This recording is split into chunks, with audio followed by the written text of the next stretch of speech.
नमस्कार दोस्तों। मैं आज आपको यहाँ पे नीट 2024 के घोटाले की विस्तृत जानकारी देने जा रहा हूँ।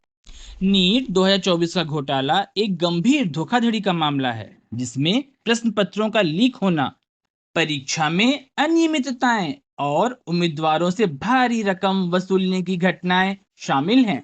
यह मामला विशेष रूप से बिहार और अन्य राज्यों में सामने आया है, जिससे परीक्षा प्रणाली की निष्पक्षता पर गंभीर सवाल खड़े हो गए हैं।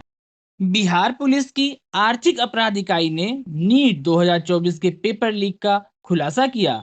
दलालों ने उम्मीदवारों से 30 लाख से 50 लाख रुपए की राशि लेकर परीक्षा से पहले प्रश्न पत्र उपलब्ध कराए थे। प्रमुख आरोपी अमित आनंद और नीतीश कुमार ने एक संगठित नेटवर्क का संचालन किया, जिसमें उम्मीदवारों और उनके माता पिता से संपर्क कर प्रश्न पत्र उपलब्ध कराए गए थे। पुलिस ने इस मामले में कई संदिग्धों को गिरफ्तार किया और उनके पास से प्रश्न पत्र, एडमिट कार्ड और अन्य सबूत बरामद किए।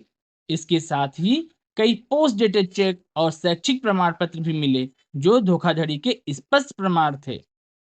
इस मामले में कुल 13 लोग गिरफ्तार किए गए और उन्हें न्यायिक हिरासत में रखा गया है। सुप्रीम कोर्ट ने 1563 छात्रों के लिए ग्रेस मार्क्स को रद्द कर दिया और उन्हें 23 जून को पुनः परीक्षा देने का आदेश दिया है।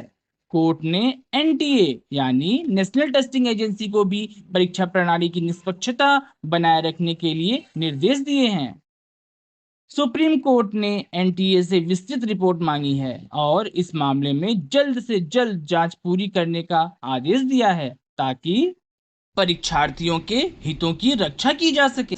नीट 2024 का यह घोटाला शिक्षा प्रणाली और परीक्षा प्रणाली की विश्वसनीयता पर गंभीर सवाल खड़े करता है। यह घटना दिखाती है कि कैसे संगठित नेटवर्क और भ्रष्टाचार परीक्षा प्रणाली को कमजोर कर सकते हैं। इसके कारण छात्रों और उनके परिवारों में निराशा और चिंता का माहौल है। इस घटना से सबक लेते हुए परीक्षा प्रणाली की सुरक्षा और निष्पक्षता को बढ़ाने के लिए कड़े कदम उठाने की आवश्यकता है। यह सुनिश्चित करना होगा कि भविष्य में ऐसी घटनाएं न हो और सभी उम्मीदवारों को समान अवसर मिल सके। नीट 2024 घोटाले पर प्रधानमंत्री नरेंद्र मोदी ने कोई सार्वजनिक बयान नहीं दिया है। हालांकि इस घोटाले ने व्यापक ध्यान आकर्षित किया है और कांग्रेस पार्टी ने इसे लेकर भाजपा सरकार की आलोचना की है। कांग्रेस नेता राहुल गांधी ने प्रधानमंत्री मोदी पर निशाना साधते हुए कहा है कि इस घोटाले ने लाखों छात्रों और उनके परिवारों को प्रभावित किया है। उन्होंने ये भी कहा कि कांग्रेस पार्टी इस मुद्दे को संसद में उठाएगी और छात्रों की आवाज बनेगी। इस घोटाले में आरोप लगाया जा रहा है कि परीक्षा के पेपर लीक हुए थे और कुछ छात्रों ने असंभव रूप से उच्च अंक प्राप्त किए थे, जिससे परीक्षा की निष्पक्षता पर सवाल उठे।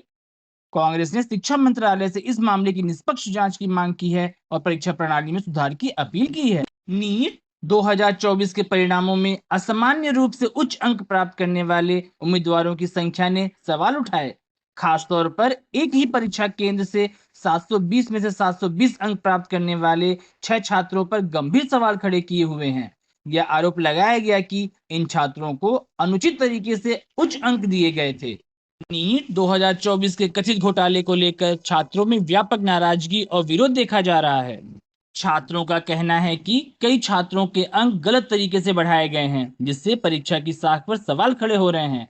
कई छात्र और उनके अभिभावक इस बात से हैरान हैं कि इस साल 67 छात्रों ने 720 में से 720 अंक हासिल किए हैं, जबकि पिछले साल केवल 2 छात्रों ने ऐसा किया था। इससे छात्रों में असंतोष फैल गया है, खासकर जब से इन्हीं टॉपर्स में से 8 छात्र हरियाणा के एक ही परीक्षा केंद्र से हैं। छात्रों ने इस मुद्दे की निष्पक्ष और पारदर्शी जांच की मांग की है, ताकि भविष्य में ऐसी घटनाओं की पुनरावृत्ति न हो सके। इस दौरान छात्रों ने सोशल मीडिया पर भी अपनी नाराजगी जाहिर की है और सरकार से इस मामले की गंभीरता से जांच करने की अपील की है।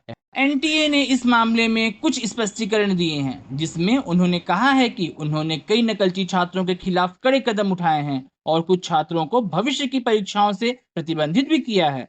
हालांकि छात्रों का कहना है कि यह स्पष्टीकरण काफी नहीं है और उन्हें पूरी सच्चाई जानने का अधिकार है। इस प्रकार नीट 2024 घोटाले को लेकर छात्रों और उनके अभिभावकों में व्यापक रोष और अनिश्चितता है और वे इस मामले की निष्पक्ष जांच की मांग कर रहे हैं।